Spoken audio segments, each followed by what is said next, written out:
Bonjour les gens, et bienvenue dans Hearthstone Heroes of Warcraft, toujours en mode Taverne Brawl. Alors cette semaine, la compétition est une compétition qui va se destiner aux lanceurs de sorts, et par sort je veux dire vraiment sortilège, donc tout ce qui est boule de feu, frostbolt et compagnie.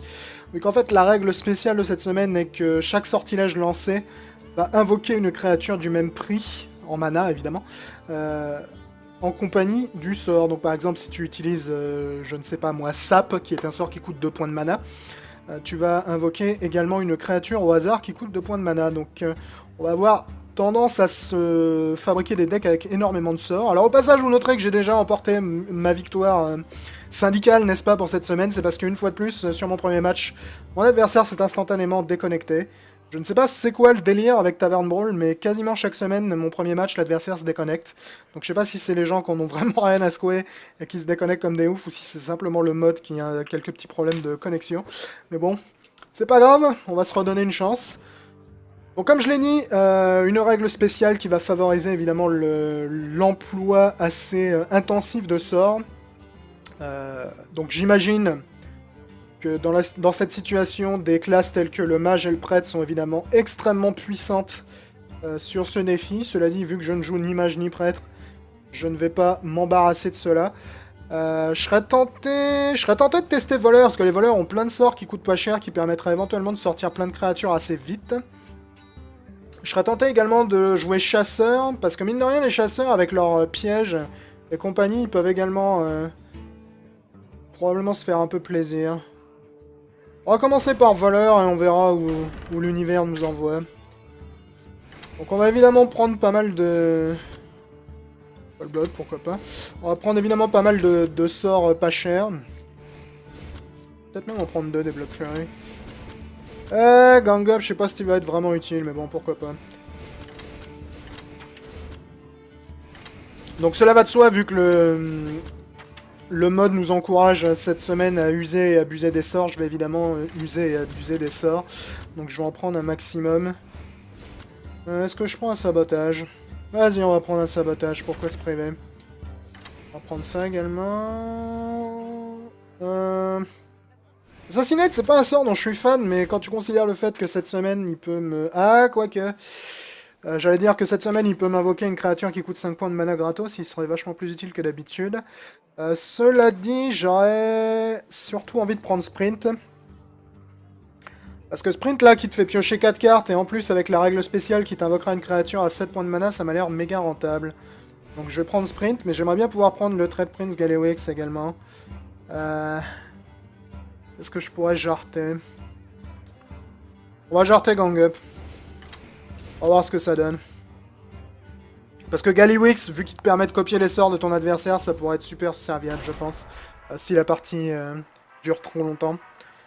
Après, je pense que les sorts de voleurs, avec leur valeur relativement faible en mana, vont probablement favoriser un tempo assez rapide et des créatures plutôt modestes. Je suis pas surpris de tomber contre un mage. C'est évidemment pas étonnant, hein, c'est un défi qui va clairement avantager les mages. Donc, je suis pas surpris de tomber face à un mage. Et je suis pas heureux de tomber face à un mage non plus. Ouais, c'est pas la main la plus idéale de l'univers en plus. Le mage, il y a vraiment moyen de se faire super plaisir sur ce défi. Il y a vraiment moyen de se faire super plaisir. Tu sors Mana Worm, tu sors des pièges, et puis c'est déjà gagné, quoi. Donc vraiment... je pense que jouer mage, c'est un avantage tout à fait conséquent cette semaine. J'aurais pas dû l'attaquer. J'aurais dû conserver les deux charges de mon arme pour balancer Deadly Poison au tour suivant. C'était pas malin de ma part. Quoique maintenant qu'il a sorti le Snow Trigger, je regrette un peu moins d'avoir attaqué. Non, écoute. Pourquoi se priver? Ah, c'est pas une mauvaise pioche pour le coup, l'Argent Square là-dessus. Au pays des créatures à 1 point de mana, enfin du moins les créatures neutres à 1 point de mana, c'est clairement pas la pire que j'aurais pu sortir. Oh, ça c'est dangereux. Ça c'est dangereux, c'est très dangereux. Ok, nous avons 4 points de mana et pas grand chose d'intéressant là-dedans, je dois dire. Je vais probablement utiliser Blade Flurry, évidemment, vu que ça va non seulement me débarrasser... Quoique c'est peut-être un contre-sort, ça. Si c'est un contre-sort, c'est pas comme si j'avais d'autres options, donc... C'est pas un contre-sort, ça m'arrange beaucoup. J'espère que c'est pas Vaporize. C'est pas Vaporize. Oui, je suis congelé, effectivement. Bien vu. Bien vu, bien vu, bien vu. Être crack, il peut être très rentable là-dessus, vu qu'il te revient dans ta main à chaque coup. Ça peut être super serviable sur le long terme. Mais dans l'absolu, à l'heure actuelle, il est pas vraiment très très utile. Alors que je sorte plus de choses avant. Ouh, Arcane Intellect, méga rentable là-dessus. Méga rentable. Je suis surpris qu'il m'ait pas sorti de Mana Worm pour le coup. Du moins pour l'instant. 5 points de mana, j'ai pas vraiment beaucoup d'options très intéressantes, je dois dire. Je pourrais évidemment utiliser Assassinate, mais j'aurais vraiment tendance à trouver que ce serait du gâchis.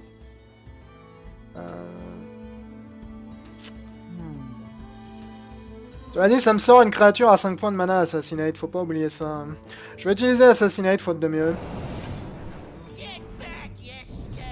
Et au royaume des créatures à 5 points de mana, je dois dire. Pas nécessairement ce que je voulais piocher, mais bon. On va s'en contenter. C'est vraiment une tête de gland, mon vieux. Chillwind. Chillwind et c'est tout. Ok. Chillwind et c'est tout. Ah, je sais vraiment pas ce qu'il me faut dans la main, moi, c'est un truc de malade. Ça, c'est probablement leur piège là, qui leur permet de copier les créatures qui perdent. Je me rappelle jamais comment il s'appelle ce putain de piège. Tu as dit, c'est pas vraiment le piège qui me gêne le plus à l'heure actuelle. J'ai vraiment pas ce qu'il me faut en main. On va sortir Trade Prince Galliwix, faute de mieux. Ok, Mirror Entity. Quelque part, ça me dérange pas plus que ça, parce que je peux m'en débarrasser aisément. De la sorte, n'est-ce pas?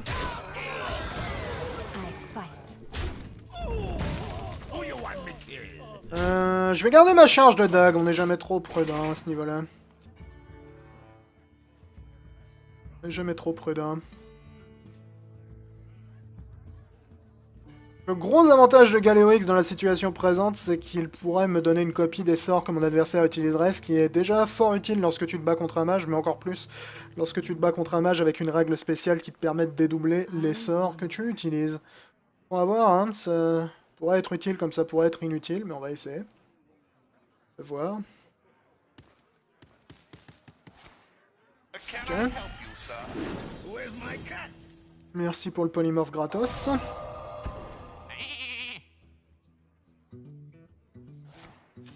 J'aime beaucoup le fait qu'ils se sont fait chier à faire un polymorphe, hein. Doré. Y'a pas de petit effort dans la vie.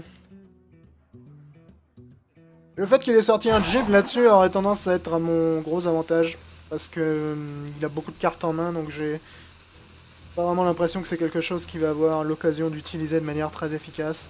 Donc tu joues pas très vite, notre ami le mage. Je ne sais pas quelle est ton interrogation à ce niveau-là. Ok. Donc toi, tu es prenable de manière assez aisée dans l'absolu. Pour cela, il faudrait que j'utilise un combo.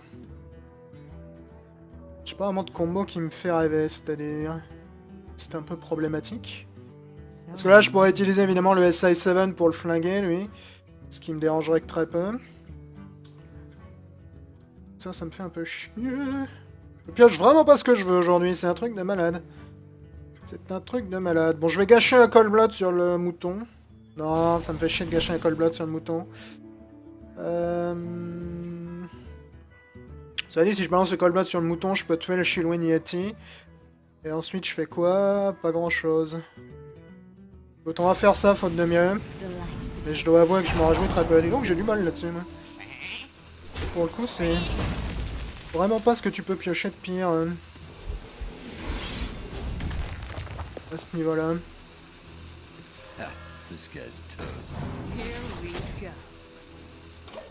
Ouais, j'aurais tendance à dire que je m'en suis pas trop mal tiré là-dessus.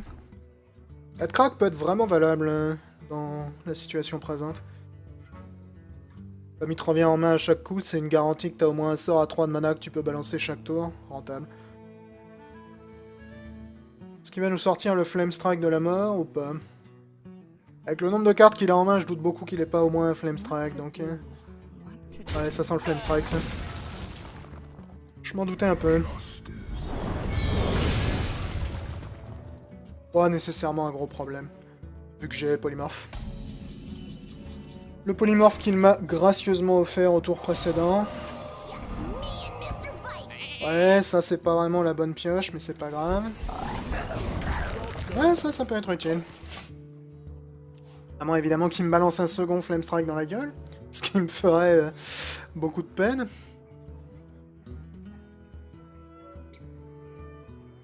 C'est curieux de voir un mage qui garde autant ses cartes en main, je me demande bien ce qu'il a en main, ce charmant garçon. Je me demande bel et bien ce qu'il a en main. Dr Boom, va-t'en. Je t'en prie. Plaisir est pour moi. Si je fais ça, je donne... ouais, ça m'intéresse moins que de faire 2 Headcrack, en fait.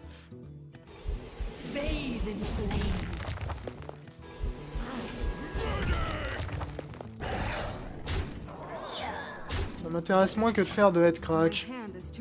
Oh, le beau Flame Strike que tu viens de perdre. Tiens, au passage, c'est marrant, lui, quand tu l'invoques comme ça, il utilise pas son cri de guerre et du coup, il a pas le malus de vie, ce qui le rend beaucoup plus valable pour le coup. Au royaume des créatures à 3 points de mana que tu peux invoquer, c'est excellent choix, ce Blade Master. Ross Nova, ouais, ça va pas te sauver, mon gars. Ça va vraiment pas te sauver.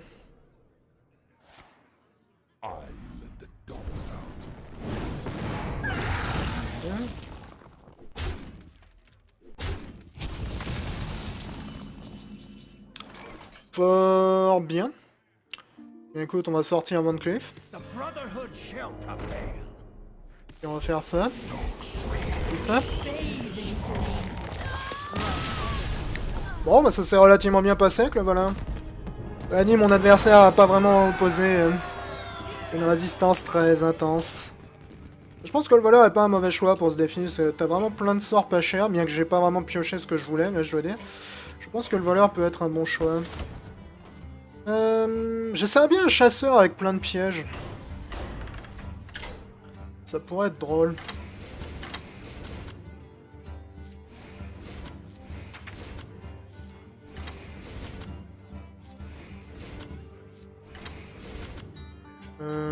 Fang Death m'intéresse pas. Il y a de fortes chances que je tombe contre beaucoup de gens avec des pièges également. Tous les pièges de l'univers, mec, tous les pièges. Non, multishot, je t'avoue. Quoi que, multishot. Multishot, c'est un sort de merde, mais dans la situation présente, ça peut être un sort très bien. Mais bon, j'ai pris un peu beaucoup de cartes, cela dit. Je crois que je suis parti de manière peut-être un poil intense là-dessus.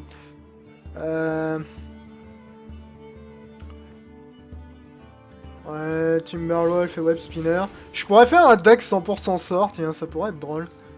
Je me demande beaucoup si ça peut être valable, mais je pense que ça pourrait être drôle. Vas-y, on va se faire un deck 100% sort. Pourquoi ne pas s'amuser un peu? Voilà, j'ai donc 0 créature.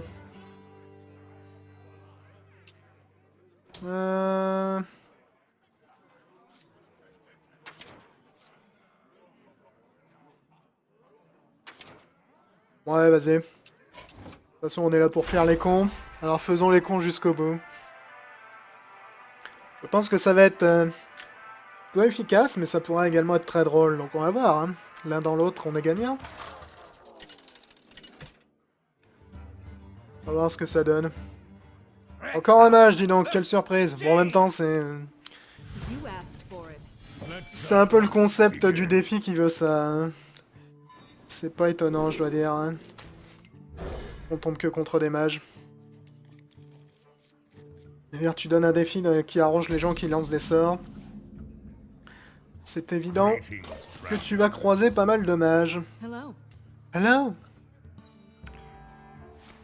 Alors, qu'est-ce qu'il va nous sortir de beau, notre ami le mage? Sorcerer Apprentice, qui est probablement un excellent choix, évidemment, dans la situation actuelle. Évidemment, un excellent choix. Ok.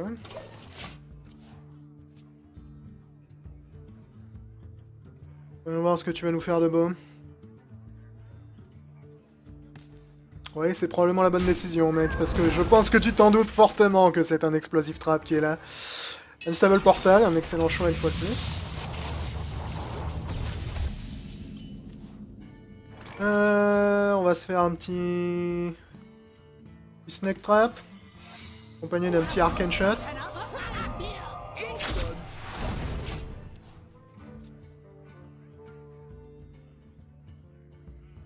J'ai pas exactement pioché ce qu'il me fallait, là, je dois dire. Bon, c'est la vie, hein.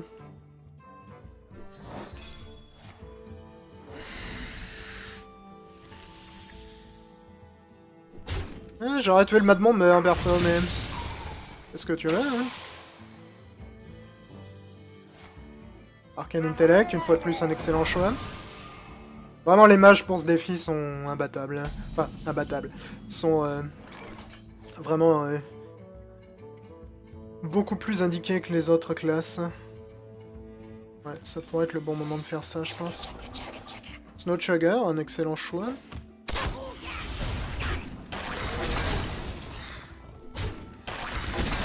Parce qu'avec les mages, t'as vraiment une infinité de solutions rigolotes à ce niveau-là.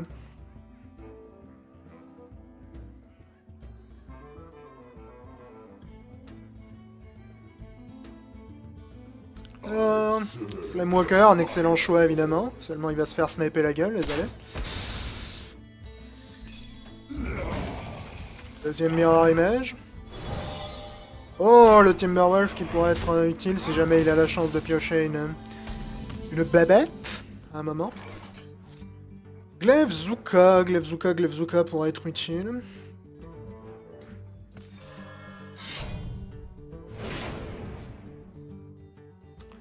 Est-ce que je sors... Ah. Misdirection pourrait m'être vraiment super utile en fait, parce que s'il misdirect sur moi, il déclenche Explosive Trap. Donc, ce qui évidemment m'arrange beaucoup. I hunt alone. Je chasse tout seul mon fion, hein, t'as vu le nombre de mecs qui t'aident là? Faut que je me grouille parce qu'au tour 7, je vais me manger Flame Strike dans la gueule. Je sais pas ce que c'est avec ce mode, les mecs se déconnectent à toutes les 4 secondes, c'est... Le problème c'est que c'est tellement sans conséquence comme mode que j'ai l'impression que les mecs en ont vraiment rien à secouer, du coup ils se déconnectent constamment, ce qui a tendance à rendre l'ensemble un peu frustrant je trouve. Bon c'est dommage, j'aimais bien le concept de mon deck débile avec que des sorts à la con là, mais bon qu'est-ce que vous voulez que je vous dise? Mes decks sont trop stupides pour l'humanité, ils refusent de l'affronter. Vis-à-vis de cette semaine sur Tavern Brawl, j'aime beaucoup ces règles-là, elles étaient fun, je trouve. Le côté dédoubler la valeur en mana d'un sort, c'est assez rigolo. Ça favorise clairement, je pense, les mages, qui ont vraiment un milliard de façons de te pourrir la gueule avec ce concept, malgré le fait que je viens de battre deux mages, mais bon, ils avaient pas l'air d'être très doués, honnêtement. Parce que je pense notamment que si tu pars avec Mana Worm, plus tous les secrets de mage, plus des trucs comme Arcane Intellect qui te permet de piocher, plus de sortir une créature. Évidemment, tous les sorts de mage, Frostbolt, c'est une créature à 3 de mana gratos, à 2 de mana gratos, pardon. Fireball, une créature à 4 de mana gratos, donc tout ça, c'est extrêmement avantageux, je pense, pour les mages. Sans parler de Flame Strike, parce que Flame Strike, c'est mine de rien une lame à deux tranchants, généralement, lorsque tu t'en sers en tour 7. Parce que, évidemment, ça nettoie généralement le plateau d'en face, mais ça veut également dire que tu fais rien d'autre pendant ton tour. Alors que là, ton Flame Strike, non seulement il nettoie le plateau, mais en plus, il t'invoque une créature à 7 points de mana. Donc je pense vraiment que le mage doit être assez hilarant à jouer avec ses règles spéciales. Le prêtre aussi, je pense. Mais le mage vraiment doit être vraiment super fun là-dessus. Cela dit, je ne joue pas mage, comme vous le savez sans doute. Donc j'ai pas l'intention d'essayer. Mais je pense qu'il y a également moyen de s'amuser un peu avec des choix un peu plus curieux, comme ce deck chasseur complètement débile, utiliser peut-être le voleur ou même le guerrier, parce que mine de rien, les guerriers, on dirait pas, mais ils ont pas mal de sorts, donc tu peux peut-être essayer de faire des trucs assez originaux à ce niveau-là. Je suis curieux de voir ce que les gens vont utiliser. Donc je trouve vraiment que les règles de cette semaine sont beaucoup plus fun que celles des 2 semaines précédentes. C'est vraiment cool. Pas aussi fun que la première semaine pouvait l'être. Je pense que la première semaine, ils ont vraiment commencé très fort. Et du coup, je crois qu'ils vont avoir du mal à égaler ça avant un bon bout de temps. Donc voilà, c'était un nouveau coup d'œil à ce mode Tavern Brawl qui a des hauts et des bas. J'aurais vraiment tendance à dire que cette semaine, c'est un haut. Vis-à-vis des semaines précédentes qui n'étaient pas nécessairement très intéressantes. Donc c'est cool. Je suis une fois de plus, et comme chaque semaine, assez curieux de voir où est-ce qu'ils vont amener ce mode à l'avenir. C'est dommage que le mode ait vraiment un peu trop tendance à être considéré comme très jetable, j'ai l'impression, par la communauté. J'ai vraiment l'impression que la plupart des gens font leur match unique pour débloquer leur deck. Tiens, d'ailleurs, on va aller ouvrir le mien.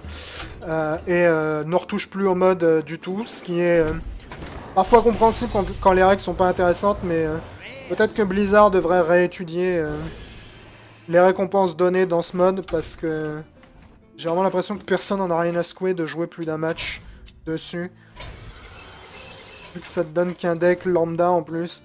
Il devrait peut-être, je sais pas, créer plusieurs récompenses, genre un deck si tu fais une victoire et peut-être, je sais pas, des pièces d'or si t'en fais 10, et un deck et d'autres pièces d'or si t'en fais 20, parce que là c'est un mode qui a le potentiel d'être drôle, mais j'ai quand même l'impression que les gens le considèrent comme le mode le plus jetable de l'univers. Enfin bref, on se reverra la semaine prochaine pour voir ce que Blizzard nous concocte de rigolo pour Tavern Brawl.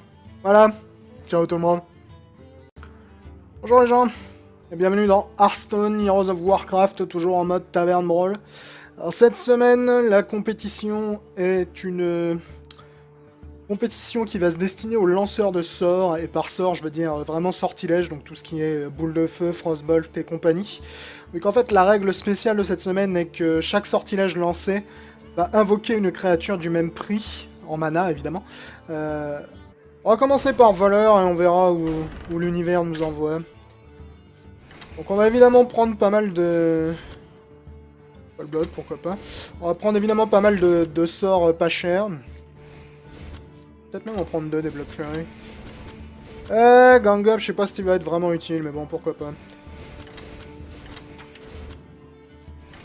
Donc cela va de soi, vu que le... évidemment extrêmement puissante sur ce défi. Cela dit, vu que je ne joue ni mage ni prêtre, je ne vais pas m'embarrasser de cela.